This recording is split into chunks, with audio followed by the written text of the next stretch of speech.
Escuela Bíblica a la luz de la palabra, escudriñando las Escrituras.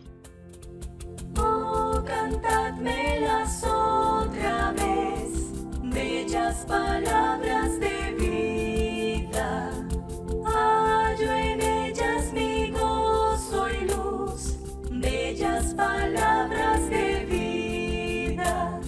Sí. Luz a las Naciones, canal cristiano de comunicación presenta A la luz de la palabra, un estudio expositivo de la palabra de Dios, una presentación minuciosa de toda la Escritura, porque es inspirada por Dios y útil para enseñar, para redarguir, para corregir, para instruir en justicia, a fin de que el hombre de Dios sea perfecto, enteramente preparado para toda buena obra.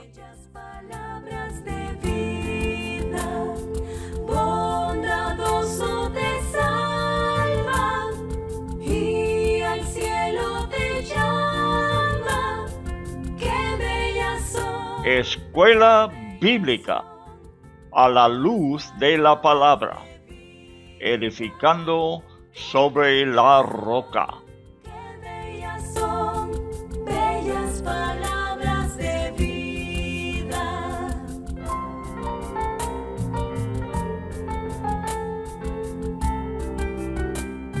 Libro del profeta Jeremías, por Loel Bruckner.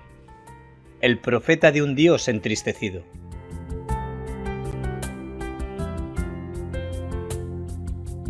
Antes que te formase en el vientre te conocí, y antes que nacieses te santifiqué, te di por profeta a las naciones. Libro de Jeremías, capítulo 1, verso 5. Bellas palabras de vida, sí, de luz y vida, son sostén y guía. Qué bellas son, qué bellas son. Hay mucho que aprender sobre la oración. Y lo más importante es saber que Dios es un Dios que la contesta. Él glorifica su nombre, respondiendo a las oraciones de su pueblo. Cuando una mujer llamada Sara Koch, una de las dos mujeres que habló con D.L. Moody sobre el bautismo en el Espíritu Santo, ella estaba en la estación de tren en Chicago, testificando a los viajeros, y se encontró con una pareja que iba para Oberlin, Ohio, USA, sabiendo que el marido, un discapacitado, era miembro de la iglesia de Charles Finney en Oberlin. Le preguntó si recordaba personalmente algún incidente ocurrido en el ministerio de Finney. Buenas tardes, amigos. Bienvenidos a otro estudio de las Sagradas Escrituras, y en breve vamos a contar la historia de un asistente a la iglesia del famoso evangelista Charles Finney. Fue un hombre muy usado de Dios. Un hombre bueno que influyó mucho a mi vida. Yo leí su autobiografía más que una vez, y es muy grande la autobiografía, pero era tan interesante de ver cómo Dios le usaba a este hombre y se manifestaba en su ministerio en muchas maneras. Muy interesante. Bueno, vamos en breve entonces a contar la historia que este hombre contó a Sara Koch. Vamos a preparar nuestros corazones en este momento para recibir todo beneficio posible de la palabra de Dios, y que el testimonio también nos anima. La fe en un Dios que todo lo puede. Quiero repetir algo que dije al principio del último programa. Yo quiero tener cada día un concepto más grande de lo que es la palabra de Dios. De modo que lo que yo sepa sobre la palabra sea siempre menos. Lo voy a explicar lo que quiero decir. No que es menos, sino que parece menos. Mientras que el concepto de la palabra siga creciendo en mí. La Biblia es la palabra de Dios y por su grandeza necesitamos la ayuda uno del otro para comprender más. Imaginar que yo y mi Biblia sea suficiente es un error, porque lo que uno solo pueda concebir de la palabra es limitado. Si otra persona comparte lo que él ha aprendido conmigo, pues aprenderé más que supe antes. Por eso, escuchamos enseñanzas y leemos libros de cristianos de confianza, porque jamás durante el periodo de nuestras vidas vamos a aprender todo y aprenderlo correctamente, porque la Biblia es una fuente inagotable, como es Dios mismo, quien es el autor y quien nos la ha dado su palabra, un gran galardón que tenemos. Bueno, vamos a entrar entonces. Estamos, si quiere buscar el sitio en la Biblia donde estamos en el capítulo 14 de Jeremías. Pero antes de empezar el estudio bíblico, voy a contar la historia del miembro de la iglesia del señor Finney. Ya he dicho que me encanta las historias de Finney, que experimentó avivamiento casi donde quiera que fue a predicar. Gente recibiendo a Cristo por los cientos, por los miles. Se han dicho que durante el ministerio de Finney, una media millón de personas recibieron a Cristo y siguieron fiel a Cristo. Puede haber muchos que hagan decisiones algún tiempo en su vida a seguir a Cristo, pero dura poco. En el caso del señor Finney, como 90% de las personas que recibieron a Cristo en sus reuniones siguieron fiel hasta el fin de su vida. Bueno, el hombre contó lo siguiente. Habíamos estado mucho tiempo sin lluvias, dijo. Yo he leído de ese periodo en los Estados Unidos, donde así fue. Era una sequía tremendo, en que los animales salvajes se hicieron mansos por el hambre, por la sed que tenían. Dice que las vacas fueron a sus dueños cuando los veían en el campo, acercándose a ellos como si estaban pidiendo agua. Era una sequía tremenda. Bueno, dice el Señor, este hombre, toda la vegetación estaba seca. En la oración precedente al sermón del domingo, el señor Finney derramó una oración con todo su corazón, rogando a Dios por agua. Señor, dijo, el ganado en los campos están mugiendo por agua, y no habrá pienso para ellos al llegar el invierno. Si tú no mandas la lluvia, la cosecha fallará. Y no habrá alimento para la gente, además, a menos que tú envíes la lluvia. Las pequeñas ardillas en el bosque jadean por el agua. La reunión continuó. El texto bíblico fue leído. Y cuando el señor Finney llevaba predicando una media hora, la lluvia empezó a golpear en los cristales. Esta experiencia fue publicada en un libro en 1893. Alguna persona dirá, esta es una casualidad. Y puede ser, aún después de mucho tiempo sin lluvias. Sería quizás una casualidad que media hora después que oró Finney, cayó el agua. Pero ¿qué tal si estas cosas pasan cientos de veces?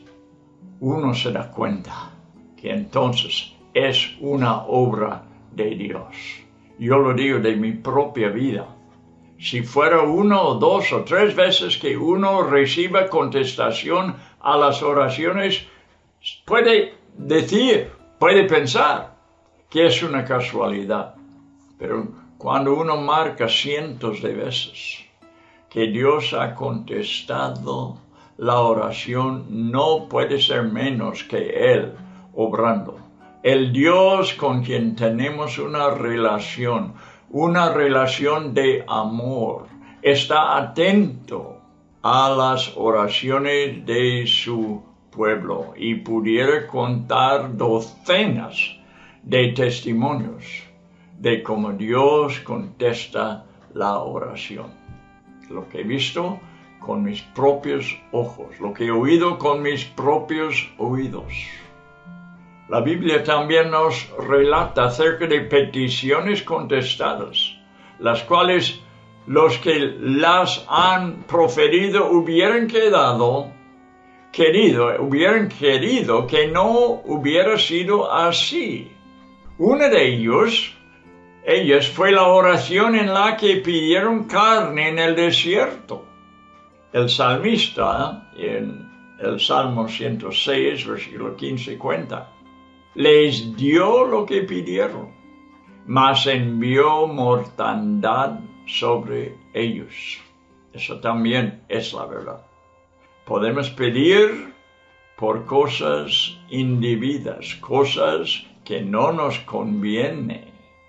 Tenemos que tener un poco de cuidado de no pedir egoístamente, sino para el beneficio, por la bendición que Dios derramare sobre su iglesia. Bueno, por muchas cosas, pero no debemos orar egoístamente. Les dio lo que pidieron, mas envió mortandad sobre ellos. De forma más precisa, no habían quitado de sí su anhelo, aún estaba la comida en su boca cuando vino sobre ellos el furor de Dios y hizo morir a los más robustos de ellos. Salmo 78, versículo 30 y 31.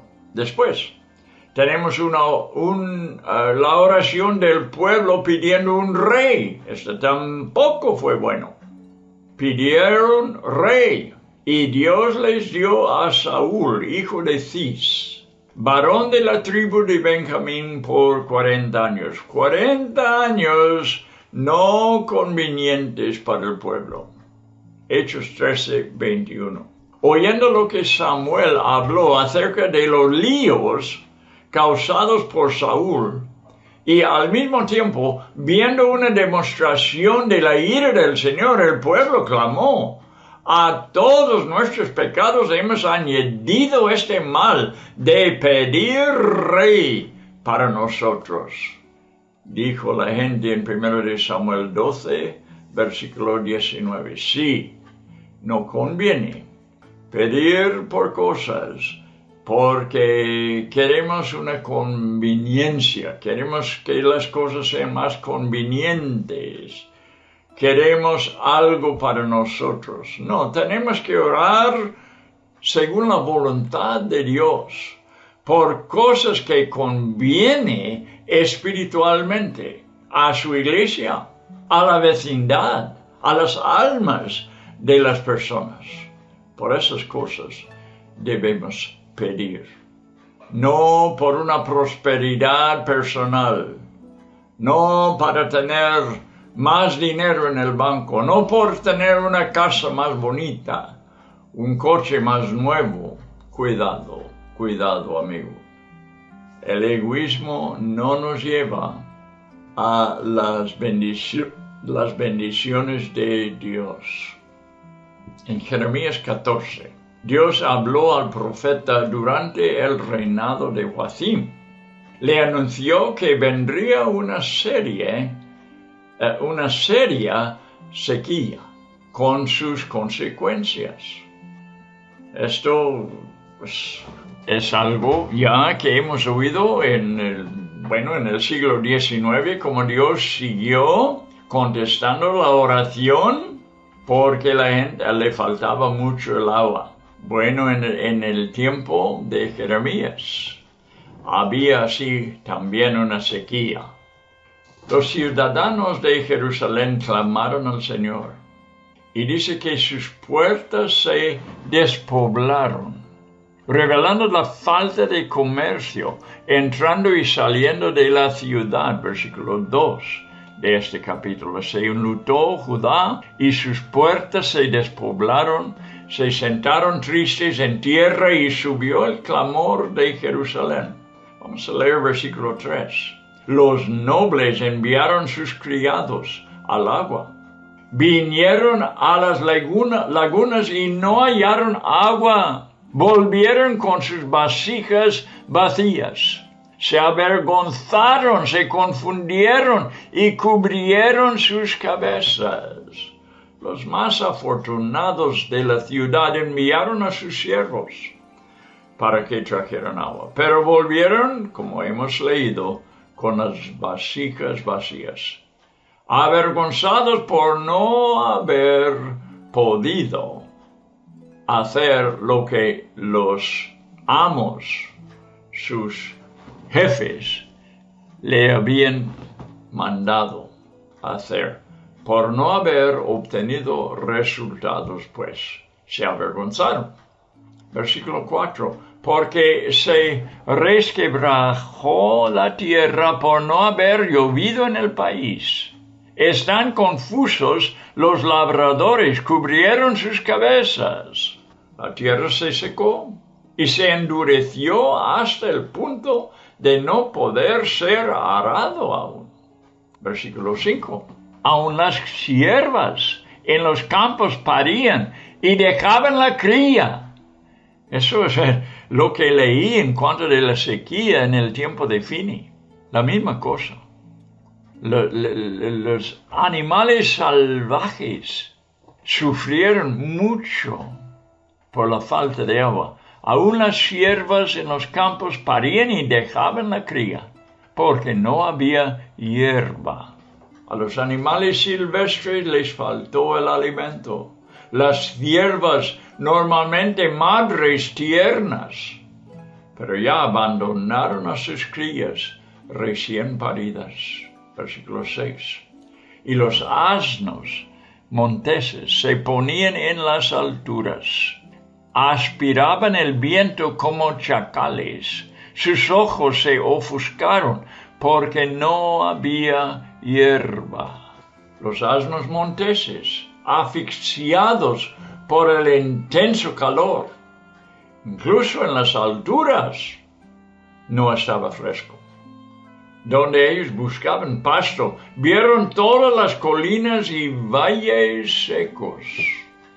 Bueno, vamos a seguir leyendo desde versículo 7 hasta 9 ahora. Aunque nuestras iniquidades testifiquen contra nosotros, oh Jehová, actúa por amor de tu nombre. Porque nuestras rebeliones se han multiplicado. Contra ti hemos pecado.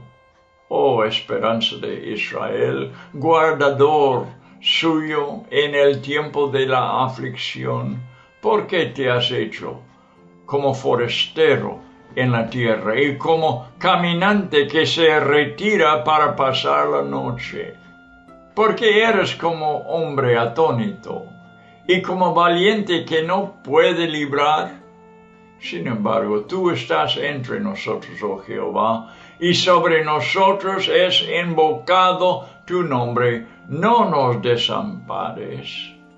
Jeremías recurrió a la oración intercesora, porque sabía que la causa de la falta de lluvia se debía a que Dios había quitado su mano.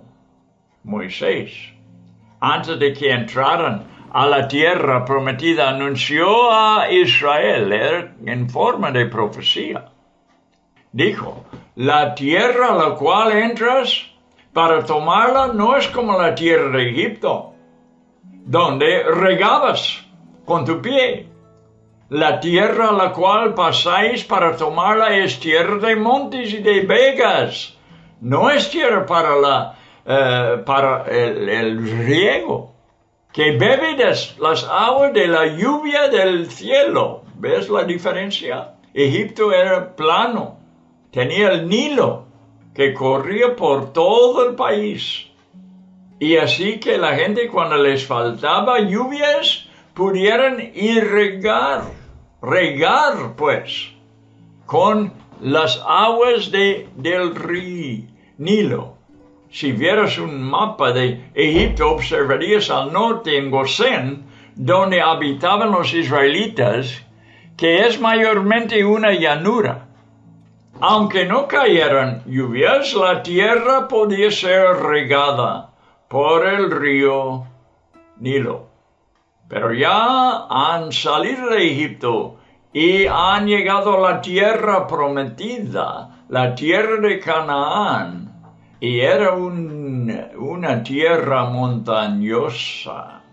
Requería de las debidas precipitaciones para poder producir cosechas. Si no cayera el agua, había un gran problema en Israel, en esa tierra. Moisés continuó. Esto está en Deuteronomio, capítulo 11, versículo 10 hasta 12. Él anuncia cómo es la tierra de Canaán. Y sigue diciendo, tierra de la cual Dios, Jehová tu Dios, cuida. Él sobrevé esa tierra y depende de Él que cayeran las aguas. Siempre están sobre ella, dice la Escritura, los ojos de Jehová tu Dios. Era una necesidad. El pueblo tenía que depender de Dios, que Él mandara lluvias. Era preciso.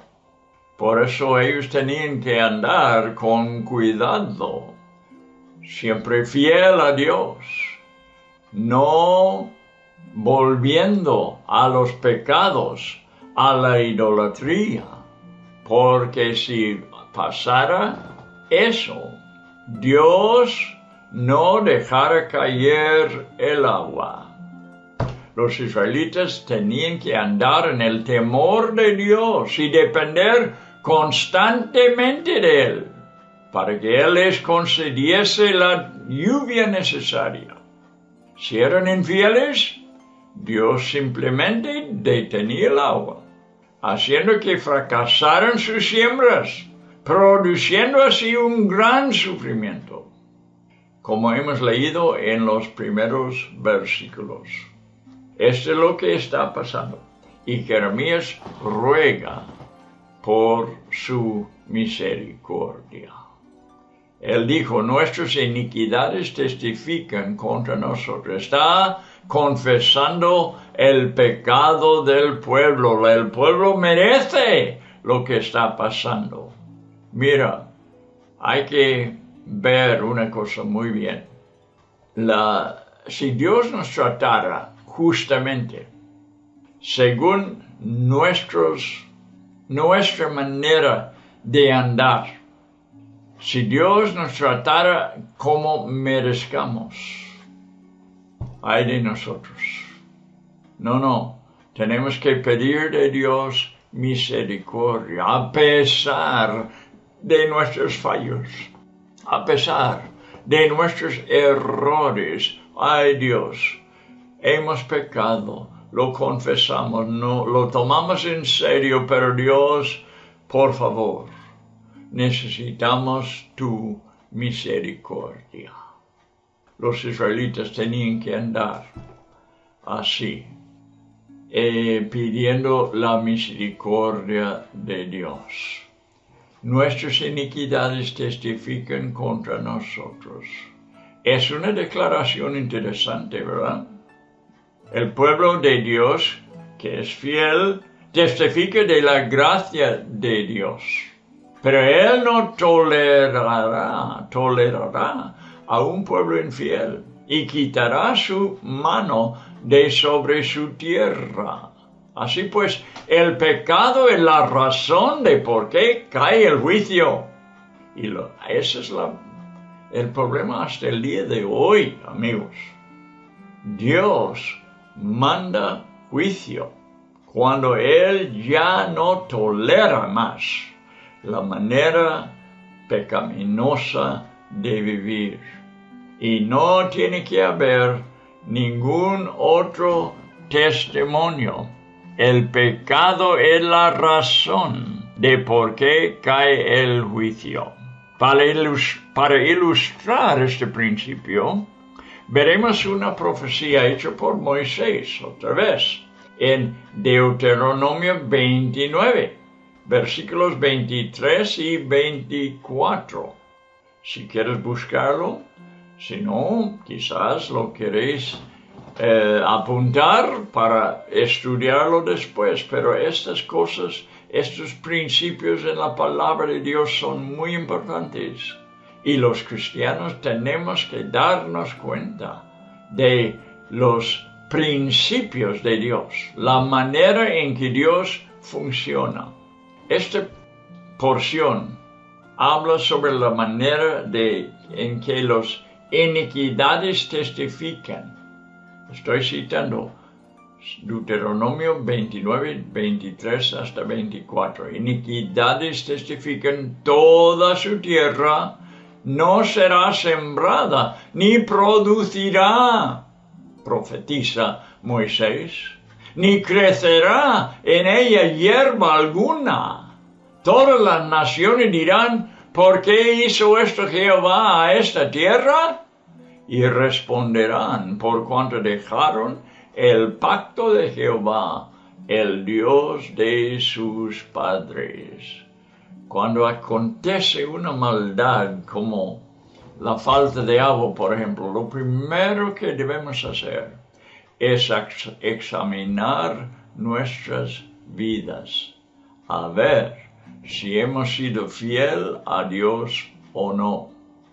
A través de este ejemplo vemos cómo las naciones observan por qué cae el juicio sobre Israel.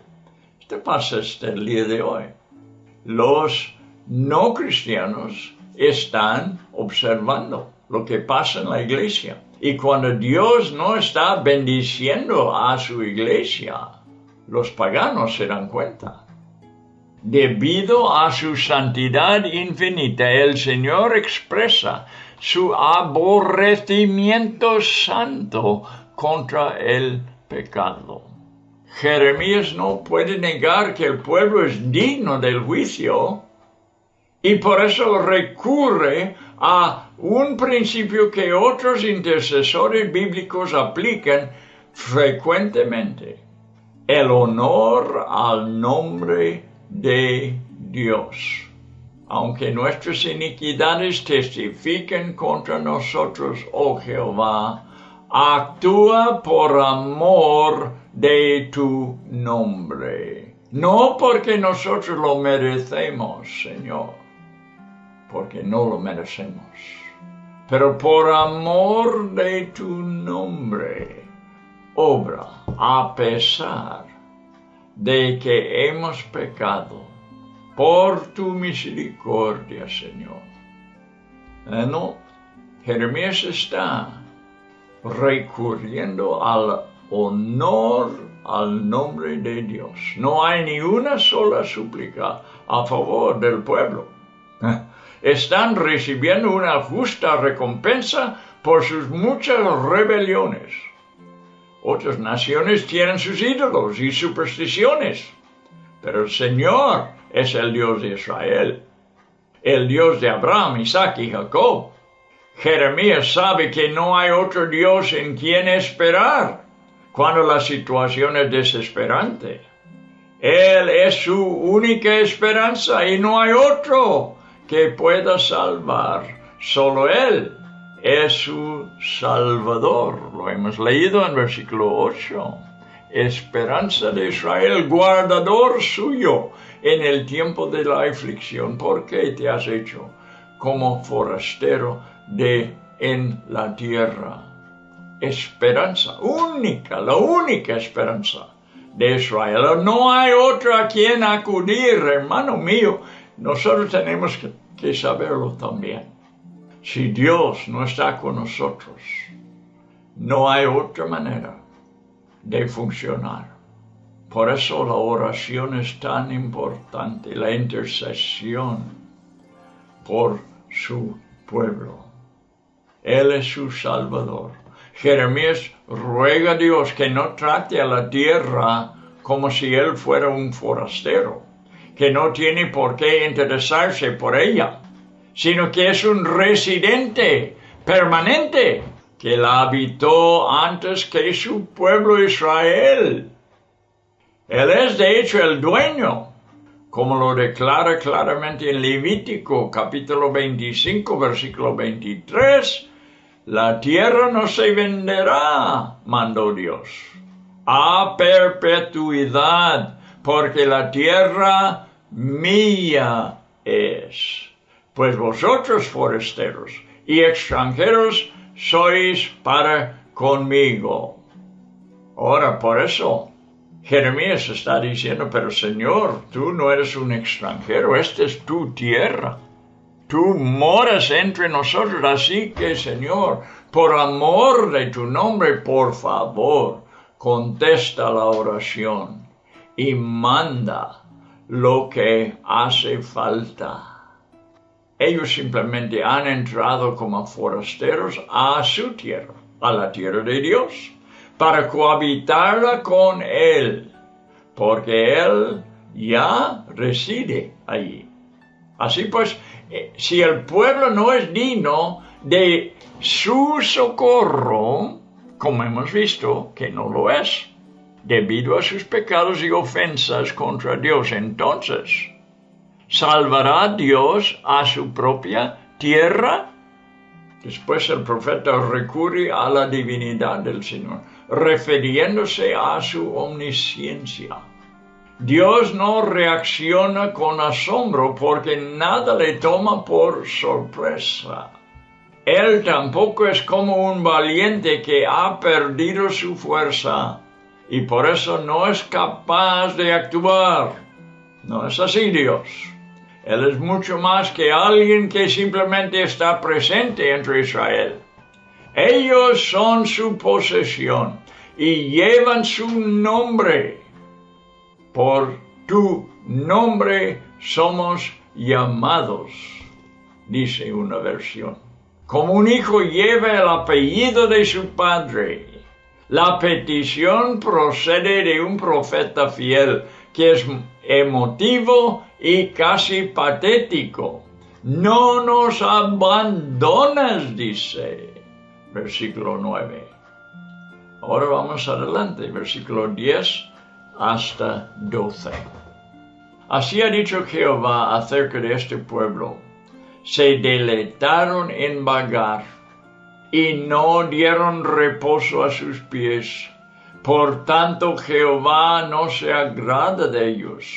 Se acordará ahora de su maldad y castigará sus pecados. Me dijo Jehová, no ruegues por este pueblo para bien. Cuando ayunen, yo no oiré su clamor. Y cuando ofrezcan holocausto y ofrenda, no lo aceptaré, sino que los consumiré con espada, con hambre y con pestilencia. Esta se llama disciplina. El Señor castigando el pecado en las vidas de su pueblo. Creo que jamás querríamos imitar una forma de orar más correcta que la de Jeremías. Pero ahora Dios responde en el versículo 10 dando a Jeremías la razón de por qué tiene que negar su petición. A veces es así. En verdad, Él está respondiendo a lo que el pueblo, en lo profundo de su ser, prefiere. Ellos no quieren su intervención, ni quieren andar en sus caminos. Les ha gustado vagar, dijo Dios. Supongo que estoy haciendo patente lo evidente al decir que nadie quiere ir al infierno. Lo que pasa es que tampoco quiere ir al cielo. En una ocasión un famoso predicador dijo en su mensaje que los pecadores serían miserables en el cielo, ya que allí no hay nada lo que pueda responder o encontrar placer su naturaleza caída. Estarían miserables en el cielo. No es un ambiente en que quieren vivir, sino quieren ir a la iglesia a recibir alimento, a escuchar oraciones, a escuchar himnos y canciones, a escuchar predicaciones y enseñanzas sobre la Biblia. ¿Crees que serán contentos en el cielo? La verdad es que no. La verdad es que no. Hemos encontrado dos formas en las que Dios responde a la oración. Uno, la que responde positivamente y glorifica su nombre. Dos, la que contesta porque su pueblo insiste en cumplir su propia voluntad. Pero la respuesta será perjudicial o dañina para su bienestar. Y ahora tenemos una tercera respuesta de parte de Dios. No ruegues por el bienestar de este pueblo. Hemos leído. Rehúsa absolutamente escuchar la oración para su bienestar. Ha llegado el tiempo de aplicar un castigo disciplinario por eso. Y no hay nada que pueda detenerlo. Incluso la oración, el arma más potente en el arsenal del creyente, será ignorado, como también sus ayunos y sacrificios. No hay remedio para su posición presente. Observa que he puesto letras cursivas, yo quiero decirlo como si fuera con letras cursivas al decir la palabra su posición presente. En la palabra presente, ya que el Señor puede cambiar esta posición, que no sea igual, que cambia de lo que hay en el tiempo presente. Por eso, es correcto presumir que nada puede afectar su propósito de someterles a una terrible guerra, en la cual sus jóvenes, incluso sus niños y mujeres, serán matados. Muchos morirán de hambre, debido a que el sitio del enemigo babilonio alrededor de Jerusalén no dejará que entre la comida. Nabucodonosor los conquistará y los llevará al cautiverio por 70 años. Esto es lo que pasó. Era necesario ya que esta fuerte disciplina vendría contra su pueblo desobediente. Su joven rey, Joaquín, será encarcelado en Babilonia, y sus destacados hombres terminarán siendo eunucos. Este destino será inevitable. Sin embargo, como ya hemos estudiado, Dios estableció una promesa en el capítulo 4. Una desolación, dijo Dios, será toda la tierra, pero no causaré una destrucción total. Esto siempre decía Dios en cuanto de Israel. Aunque disciplina, no los destruye completamente. No abandonará a su pueblo para siempre, sino que lo llevará de regreso a su tierra. En su amor, Dios es fiel a su pueblo, no solamente por guardarlo, sino también como un buen padre por disciplinarlo.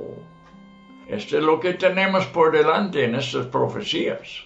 Una disciplina que durará 70 años, fíjate.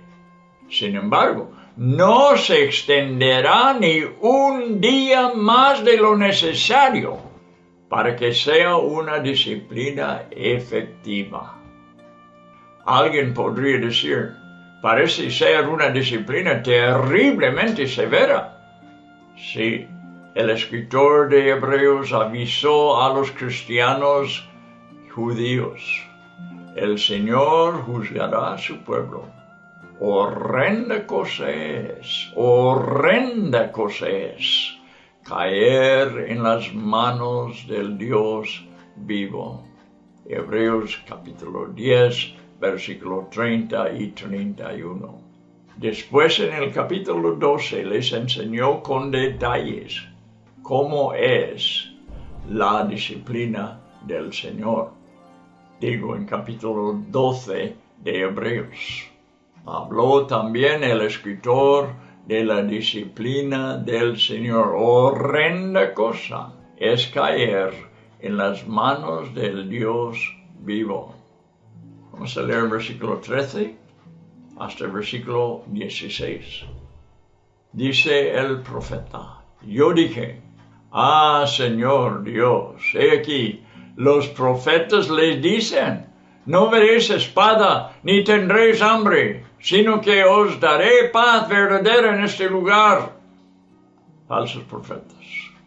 Entonces el Señor me dijo, mentira, profetizan los profetas en mi nombre. Yo no los he enviado, ni les he dado órdenes, ni les he hablado. Visión falsa, adivinación, vanidad y engaño de sus corazones ellos os profetizan. Por tanto, así dice el Señor en cuanto a los profetas, que profetizan en mi nombre sin que yo los haya enviado, y que dicen, no habrá espada ni hambre en esta tierra. A espada y de hambre esos profetas perecerán. También el pueblo a quien profetizan estará tirado por las calles de Jerusalén a causa del hambre y de la espada. No habrá quien los entierre a ellos, ni a sus mujeres, ni a sus hijos, ni a sus hijas, pues derramaré sobre ellos su maldad.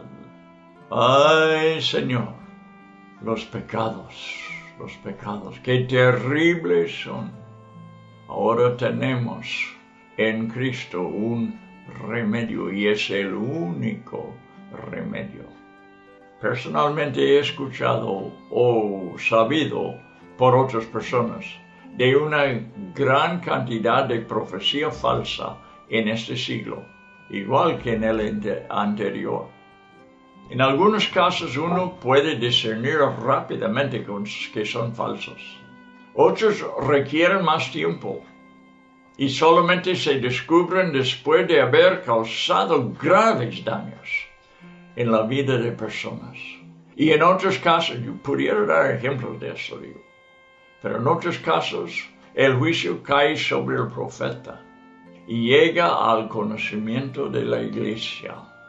Tristemente, algunas personas permanecen apegadas a sus palabras, a pesar de la denuncia pública de los errores del profeta. La ingenuidad de muchos cristianos es espantosa. a menudo debido a la expectativa tan baja del estándar que tienen para sus líderes.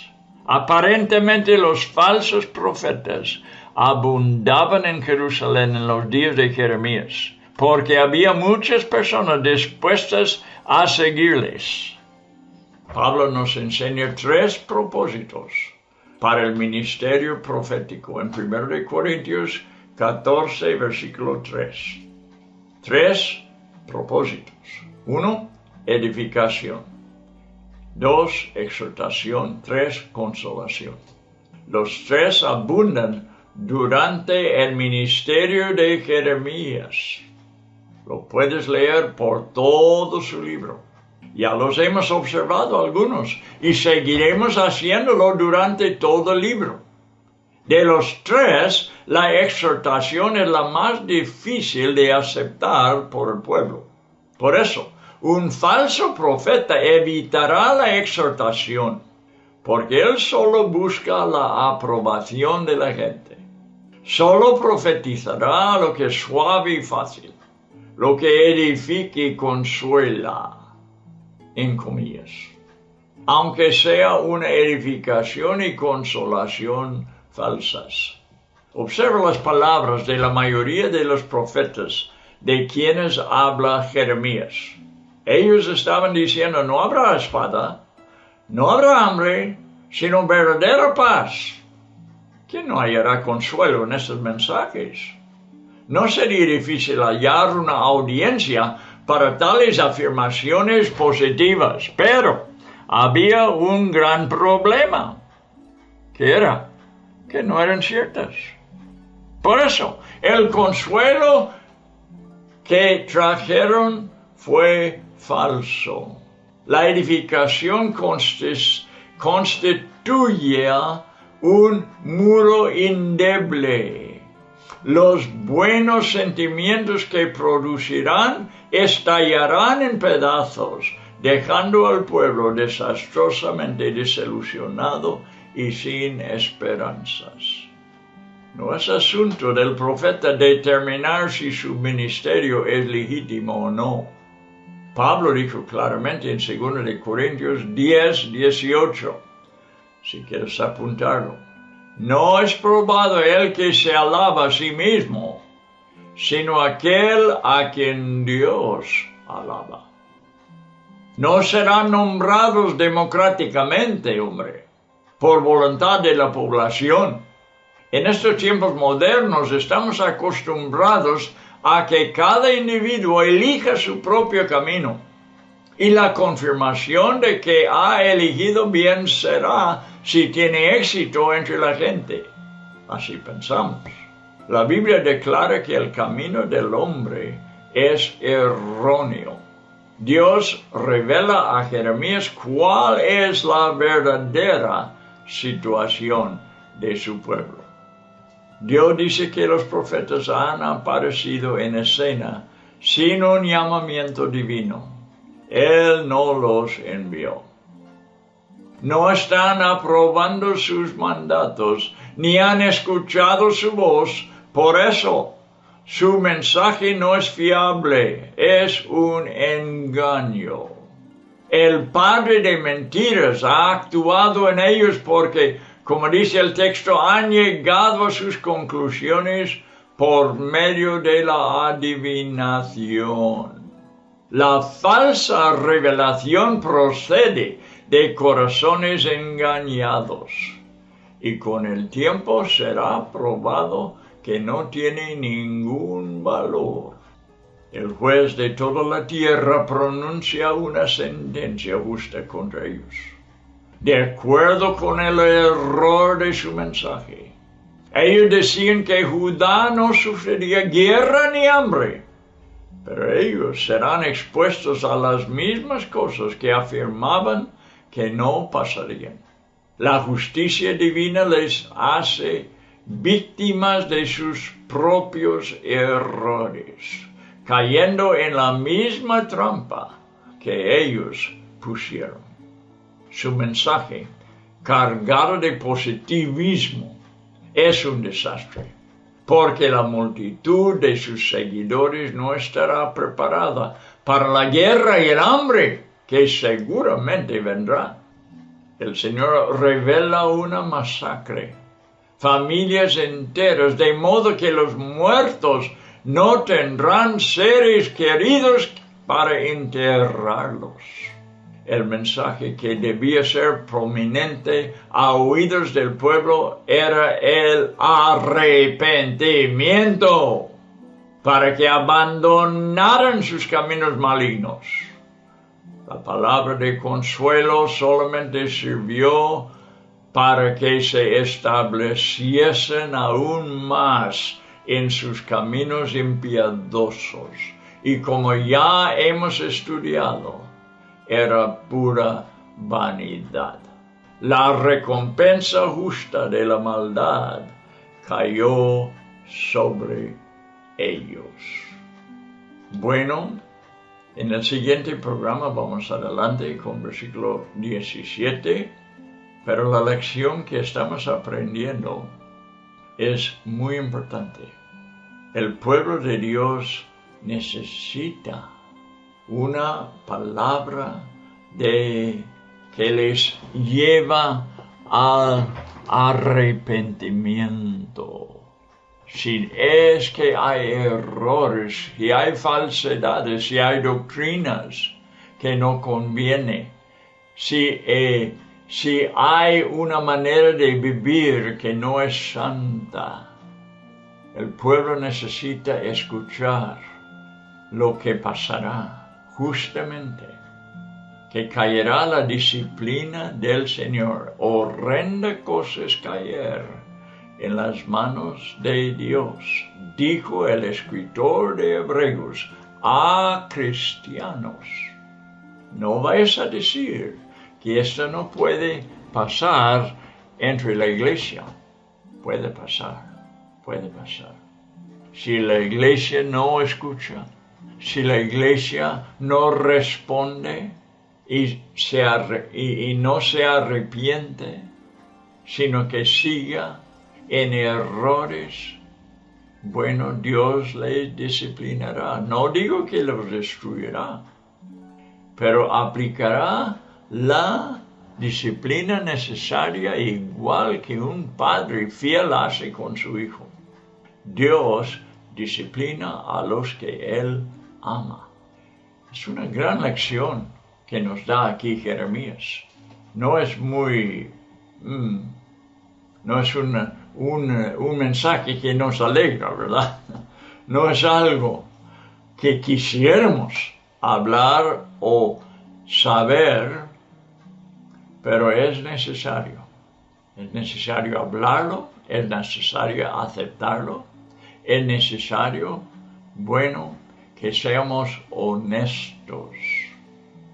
El Dios en los cielos, el verdadero Dios, disciplina a su pueblo.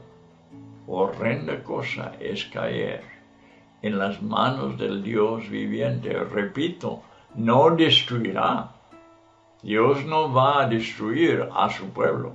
No lo hizo con Israel, no lo hará con nosotros. Pero sí, la disciplina es necesaria de la mano de Dios. Y los predicadores, ¿qué debemos hacer? Debemos predicar con la intención de que la gente llegue al arrepentimiento profundo, para que la bendición de Dios caiga sobre nosotros. Bueno, amigos, esa es la verdad y lo he hablado. Según el capítulo que estamos estudiando, esto es lo que declara Jeremías y esto es lo que Dios le manda hablar. Nosotros no podemos hacer más que aceptarlo y estar de acuerdo con la palabra de Dios en todo instante. Y si lo hacemos, si aceptamos la palabra y confesamos nuestros pecados, dijo Juan, Él es justo y fiel de perdonar nuestros pecados. Y lo que yo quiero Claro, lo quisiera para mí mismo y lo quiero para mis hermanos. Una bendición de Dios sobre nosotros en estos días, cuando muchos en la iglesia van en una dirección muy equivocada y sufrirán las consecuencias si no hay un arrepentimiento.